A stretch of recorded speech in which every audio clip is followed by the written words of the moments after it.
선거날이니까 우리 이런 얘기 한번 해보자. 사람들을 보면 누구는 파란색, 누구는 빨간색을 좋아하잖아. 정치 성향 때문에 친구, 가족들끼리 얘기하다 목소리가 높아지기도 하고. 그런데 이런 이야기들을 가만히 보면 참 신기한 순간들이 있어. 같은 사건인데도 누구 편이냐에 따라 반응이 완전히 달라질 때가 있거든. 상대 진영 사람이 같은 행동을 하면 엄청 비난하면서도 우리 편 사람이 하면 그건 상황이 좀 다르지라면서 넘어가는 경우 말이야. 아마 이런 장면 한 번쯤은 다 봤을 거야. 인터넷 댓글에서도 그렇고 뉴스 반응에서도 그렇고. 근데 난 어느 순간 이런 생각이 들더라. 이게 단순히 누가 더 나쁘고 덜 나쁘고의 문제일까? 아니면 인간 자체가 원래 그렇게 행동하게 만들어져 있는 걸까? 오늘은 그 이야기를 한번 해보려고 해. 사람들의 정치적 신념은 도대체 어떻게 만들어지는지, 그리고 왜 사람은 한번 믿기 시작하면 쉽게 바뀌지 않는지 말이야. 먼저 하나만 물어보자. 마음속으로만 대답해. 너는 무슨 색깔을 좋아해? 우리는 보통 정치 성향을 자기 스스로 선택했다고 생각해. 나는 진보라서 이 정당을 지지하고, 나는 보수라서 이런 정책이 좋고, 뭔가 충분히 생각한 끝에 스스로 결정했다고 느끼지. 그런데 가만히 보면 사람의 정치 성향이라는 게 생각보다 환경 영향을 엄청 많이 받아. 태어날 때부터 정치 성향을 갖고 태어나는 사람은 없잖아. 대부분은 살아가면서 자연스럽게 형성되는 거야. 예를 들어 어릴 때 집에서 어떤 뉴스를 틀어놨는지, 부모님이 정치인을 어떻게 이야기했는지, 가족 식탁에서 어떤 분위기로 사회 이야기를 했는지, 이런 것들이 생각보다 사람한테 오래 남아. 어릴 때는 정치 자체를 이해 못해도 분위기는 기억하거든. 저 사람은 나쁜 사람이다. 저 당은 믿으면 안 된다.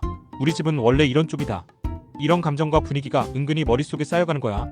그래서 부모와 자녀의 정치 성향이 비슷한 경우가 생각보다 많아. 물론 나중에 크면서 완전히 달라지는 사람도 있어. 하지만 기본적인 세계관 자체는 어린 시절 영향을 꽤 받는다고 하더라. 왜냐하면 인간은 처음 세상을 배울 때 가장 가까운 사람들을 통해 배우니까. 정치도 결국 세상을 바라보는 방식 중 하나잖아. 지역별 정치 성향도 비슷한 맥락이 있어. 우리나라도 보면 특정 지역은 오랫동안 특정 정당 지지 성향이 강하다는 이야기를 많이 하잖아. 이걸 단순히 그 지역 사람들은 원래 그렇다라고만 보면 이해가 안 돼. 사실 그 안에는 역사적인 기억이 쌓여있는 경우가 많거든. 어떤 지역은 산업화 시절의 경험이 강하게 남아있을 수도 있고, 어떤 지역은 민주화 운동 기억이 세대 전체에 깊게 남아있을 수도 있어. 또 어떤 지역은 경제 정책으로 실제 이득을 봤던 경험이 있을 수도 있고, 반대로 소외감을 느낀 기억이 있을 수도 있지.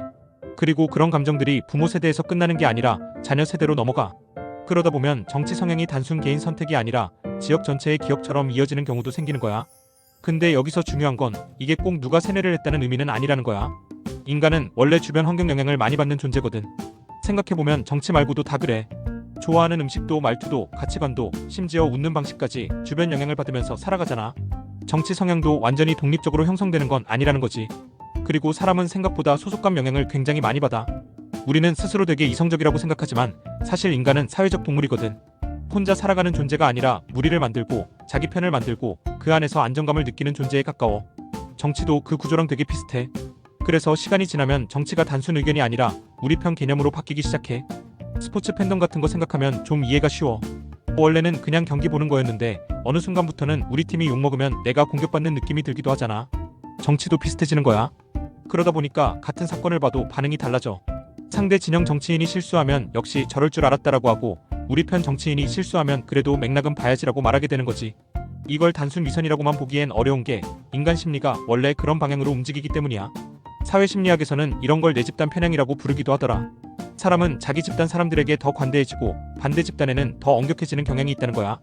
사실 정치뿐 아니라 회사, 학교, 지역 감정, 스포츠 팬덤에서도 다 나타나는 현상이래. 그래서 사람은 객관적으로 판단한다고 생각하면서도 실제로는 감정 영향을 엄청 받게 돼. 예를 들어 내가 이미 어떤 정치인을 좋아하고 있다면 그 사람에게 유리한 뉴스는 더 잘 믿게 되고 불리한 뉴스는 언론이 과장한 거 아니야? 라고 생각하기 쉬워져. 반대로 싫어하는 정치인은 작은 실수도 훨씬 크게 보이게 되고, 인터넷 커뮤니티도 이런 현상을 더 강하게 만들기도 해. 내가 좋아하는 정치 성향 커뮤니티만 계속 보다 보면 비슷한 의견만 반복해서 접하게 되거든. 그러면 어느 순간 원래 다들 이렇게 생각하는 거 아니야? 라는 느낌까지 들게 돼. 반대 의견은 점점 이상하게 느껴지고 상대 진영은 이해 자체가 안 되는 상태가 되기도 하지.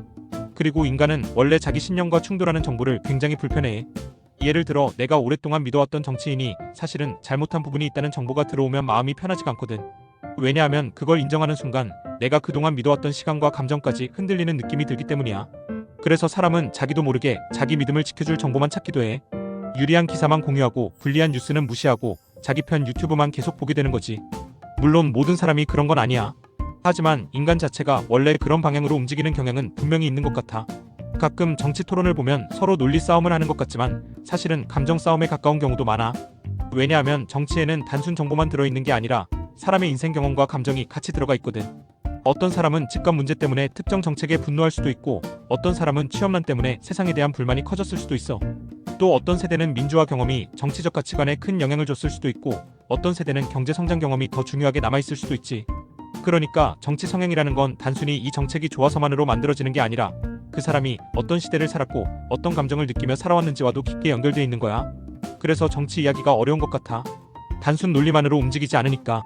누군가는 사실보다 소속감을 더 중요하게 느끼고, 누군가는 정책보다 감정을 먼저 받아들이기도 하거든. 그리고 어쩌면 우리 모두도 완전히 자유롭지는 않을지 몰라. 스스로 객관적이라고 생각하지만 사실은 이미 마음속에 어느 정도의 편향을 갖고 살아가고 있는 걸 수도 있으니까. 그런데 시간이 지나면서 정치는 단순한 의견이 아니라 정체성이 되기도 해. 처음에는 그냥 어떤 정책이 좋아서 지지하기 시작했을 뿐인데, 어느 순간부터는 그 정치 성향이 나 자신을 설명하는 하나의 기준이 되는 거지. 나는 이런 사람이다. 나는 이런 가치를 중요하게 생각한다. 나는 이런 세상을 원한다. 이런 생각들이 정치 성향과 연결되기 시작하는 거야. 문제는 그때부터 생겨. 왜냐하면 정치에 대한 비판이 정책에 대한 비판이 아니라 나 자신에 대한 공격처럼 느껴지기 시작하거든. 원래는 특정 정치인의 행동을 비판하는 이야기였는데 어느 순간 듣는 사람은 이렇게 받아들이게 돼. 그럼 내가 틀렸다는 말이야? 내가 믿어온 것들이 잘못됐다는 거야? 그래서 정치 토론이 어려운 거야. 사람들은 논리를 두고 이야기하는 것 같지만 사실은 자신의 정체성을 방어하고 있는 경우도 많거든. 이런 현상이 심해지면 정치는 의견이 아니라 신앙에 가까워지기도 해. 정치인을 응원하는 수준을 넘어서 무조건 믿게 되는 거지. 반대로 상대 정치인은 무조건 틀렸다고 생각하게 되고, 그러다 보면 사실 여부보다 편 가르기가 먼저 시작돼. 그래서 어떤 사람들은 정치가 종교와 닮아 있다고 이야기하기도 해. 논리보다 믿음이 우선되기 시작하는 순간이 있다는 거야.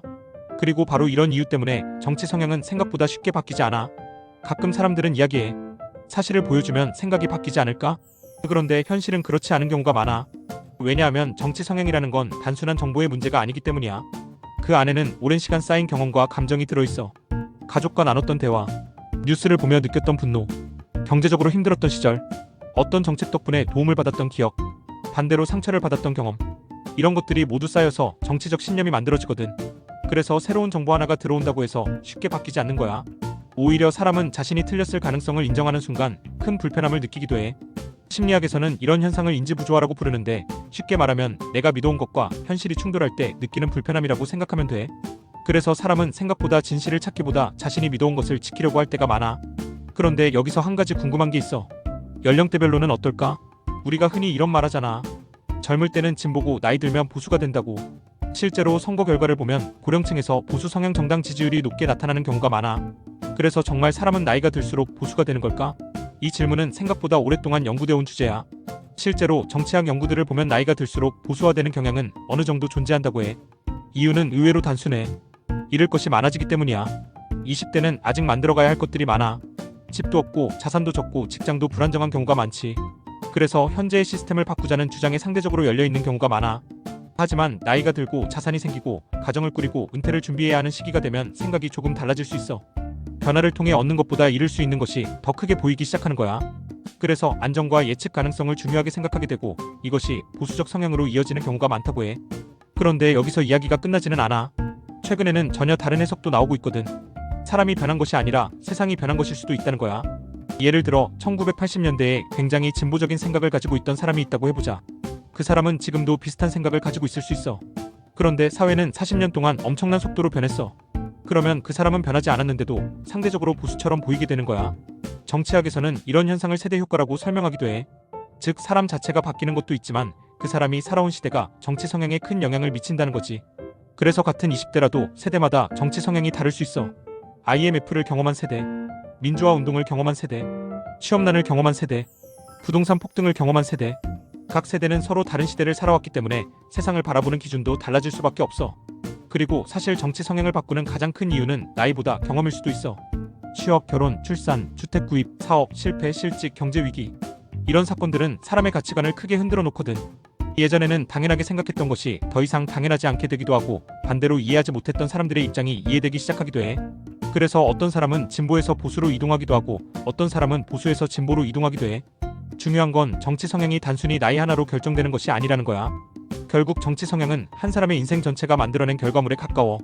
가족의 영향도 있고, 지역의 영향도 있고, 친구와 사회의 영향도 있고, 경제적 상황도 있고, 살아오며 겪은 경험도 있어. 그래서 정치 성향은 단순히 어느 정당을 좋아하느냐의 문제가 아니라 세상을 어떻게 바라보느냐의 문제에 더 가까운 것 같아. 그리고 어쩌면 정말 중요한 건 어느 편에 서 있느냐가 아닐지도 몰라. 내가 좋아하는 정치인이라도 잘못한 것은 잘못했다고 말할 수 있는가? 내가 싫어하는 정치인이라도 잘한 것은 인정할 수 있는가? 상대방 의견이 틀렸다고 생각하더라도 왜 그런 생각을 하게 되었는지를 이해하려고 노력할 수 있는가? 어쩌면 민주주의가 유지되는 힘은 같은 생각을 하는 사람들끼리 모여 있는 데서 나오는 것이 아니라 서로 다른 생각을 가진 사람들이 함께 살아가는 방법을 배우는 데서 나오는 것인지도 모르겠어. 정치적 신념은 사람을 움직이는 강력한 힘이 될 수 있어.